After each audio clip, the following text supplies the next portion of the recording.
Bagaimana jika negara Anda menemukan harta karun senilai 300 miliar dolar Amerika Serikat dari sebuah kapal karam, tetapi tiba-tiba ada negara yang mengklaim memilikinya? Inggris membantu China mengambil barang-barang berharga yang berada di kapal karam tersebut, tetapi kemudian mengklaim memilikinya. Pada saat itu, China hanya bisa menyetujuinya sehingga memberikannya kepada Inggris. Kemudian setelah bertahun-tahun, China akhirnya membuktikan bahwa kapal karam tersebut adalah milik China. Dan di episode kali ini, kita akan membahas bagaimana Inggris mengambil properti bersejarah China.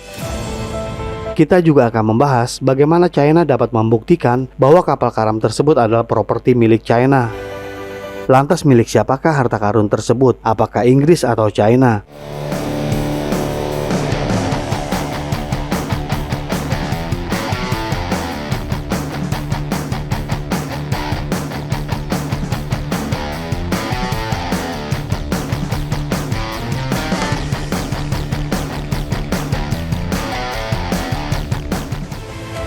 Sebuah kapal karam kuno ditemukan di Laut China yang bernilai 300 miliar dolar Amerika Serikat.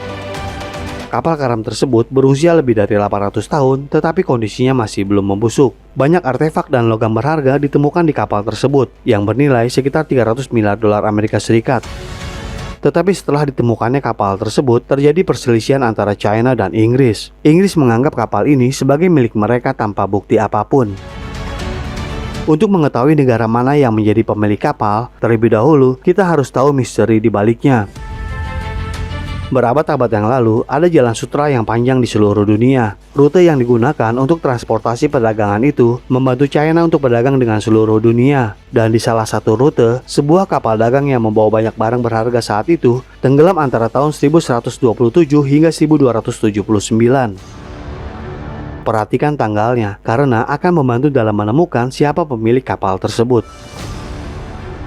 Pada tahun 1980, kapal tersebut ditemukan di Laut China dalam sebuah survei. Para penjelajah terkagum-kagum melihat kapal yang tidak rusak ini.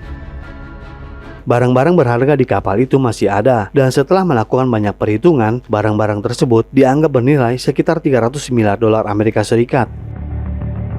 China ingin mengeluarkan kapal karam ini, tetapi pada saat itu teknologi China belum mampu untuk mengeluarkan barang dari dasar laut. China membutuhkan bantuan hingga akhirnya meminta Inggris untuk membantu China, karena teknologi Inggris pada waktu itu cukup baik. Seluruh proses ini menghabiskan banyak uang, dan lebih dari 400 juta yuan dihabiskan untuk tim dari Inggris. Akan tetapi, setelah barang-barang berharga berhasil dikeluarkan dari dasar laut, Inggris mengklaim kapal itu sebagai miliknya. Inggris menyebutkan bahwa kapal itu berada di rute yang digunakan untuk melakukan perjalanan barang milik East India Company ke China, dan Inggris memiliki saham di kapal tersebut. Pada saat itu, China merasa tidak berdaya atas klaim Inggris tersebut, karena Inggris mendapat banyak dukungan dari negara-negara barat. Selanjutnya, Inggris melelang barang-barang yang ditemukan di kapal karam tersebut dan memperoleh hasil sekitar 20 juta dolar Amerika Serikat. Bukan hanya itu, Inggris juga menjadi pemburu harta karun paling sukses di dunia saat itu, dan China tidak dapat melakukan apapun kecuali berpisah dari Inggris dan penelitiannya. China terus mengatakan bahwa kapal karam tersebut adalah milik China, tetapi saat itu tidak ada yang mau mendengar pendapatnya. Banyak bukti yang menunjukkan bahwa kapal karam tersebut adalah milik China. Yang pertama, kapal tenggelam diperkirakan antara tahun 1100 sampai 1200, sedangkan East India Company didirikan pada tahun 1600. Dilihat dari tahun pendiriannya saja, tidaklah mungkin bahwa kapal tersebut membawa barang-barang milik East India Company. Ini membuktikan bahwa Inggris tidak pantas mendapat bagian dalam kapal karam tersebut. Dan atas upaya yang dilakukannya untuk mengeluarkan barang-barang dari kapal karam tersebut, mereka telah dibayar oleh China.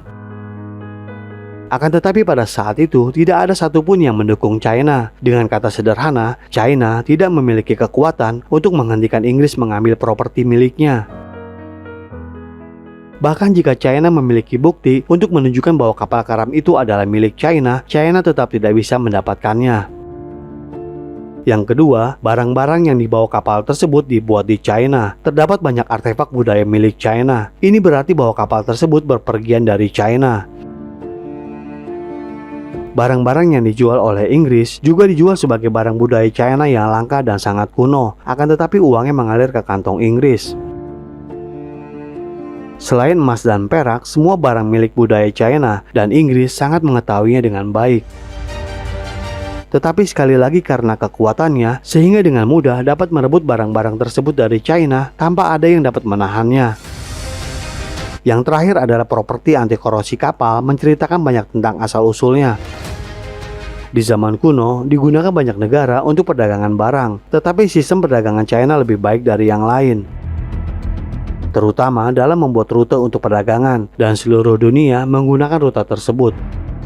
China dikenal dengan perdagangannya, dan membuat barang-barang sudah dikenal sejak zaman kuno, dan keterampilan ini telah menjadi warisan selama berabad-abad. Pada zaman kuno, orang-orang China bekerja keras, dan ini sama seperti halnya sekarang. Keterampilan ini terutama digunakan untuk membuat kapal yang anti korosi. Kapal menggunakan logam khusus yang tidak dapat membusuk di dalam air, dan hanya China yang mampu membuat kapal semacam ini. Kapal karam semacam ini juga ditemukan di lokasi berbeda di Laut China, dan keduanya memiliki sifat yang sama, dan kapal semacam ini hanya dapat dibuat di China.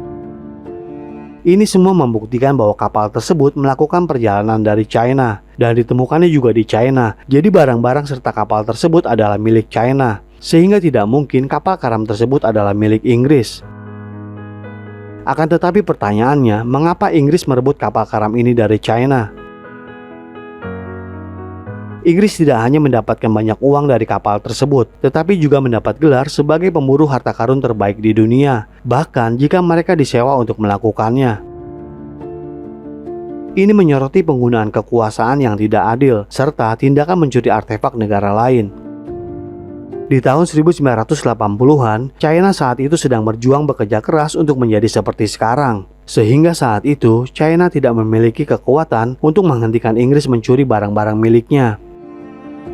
Barat memang selalu menggunakan kekuatannya atas negara lain, terutama China. Berkali-kali, China diserang dan dibiarkan hancur, tetapi China bekerja keras membangunnya kembali. China dianggap menjadi tempat harta karun, sehingga menjadi tempat favorit Barat untuk menyerang, dan mereka memang dikenal sebagai penjara dunia. Ada banyak negara yang terpengaruh oleh penjarahan, dan dalam beberapa hal, beberapa negara masih merasa tertekan. Jika kita pernah mempelajari sejarah, maka kita semua akan tahu betapa kuatnya mereka memaksa negara-negara lain, dan negara-negara miskin tidak dapat berbuat apa-apa. Dan bahkan pada tahun 1980, hanya sekitar 4 dekade yang lalu, hal ini masih terjadi. Penggunaan kekuasaan yang tidak adil masih ada, dan jika kita melihat China hari ini, maka kita akan mengerti mengapa China ingin mengubah tatanan dunia. Sejarah China memudahkan kita untuk mengerti mengapa China ingin membantu negara yang tidak berdaya dan tidak mendukung negara kuat yang tidak adil. China sangat tahu persis bagaimana bangsa yang kuat menggunakan kekuatan mereka menindas orang miskin. Dan sekarang China tidak akan membiarkan hal-hal seperti itu. Barat telah mencuri banyak bagian yang berkaitan dengan sejarah negara lain, dan masih banyak artefak yang berasal dari negara lain akan tetapi berada di Museum Barat. Lebih dari menggambarkan sejarah, potongan-potongan ini menceritakan tentang penjarahan bangsa Barat, sekaligus menceritakan betapa malangnya beberapa bangsa di masa lalu. Dan sekarang kondisinya sangat masuk akal. Semua negara bersekutu dengan China untuk mengubah tatanan dunia, dan menjaga jarak mereka dari Barat sangat masuk akal. Sejak insiden kapal karam tersebut, China tidak pernah bekerja sama lagi dengan negara-negara Barat dalam mengeksplorasi barang kuno apapun teknologinya. Pernahkah kita melihat barang-barang di Museum Barat milik beberapa negara lain? Dan apakah penggunaan kekuasaan yang tidak adil di China telah menyebabkan China menjadi seperti sekarang? Dan bagaimana tentang Inggris yang mengambil properti bersejarah negara lain, juga tentang tradisi menjarah di dunia Barat? Silahkan berikan komentarnya di kolom komentar kami. Terima kasih dan sampai jumpa di episode berikutnya.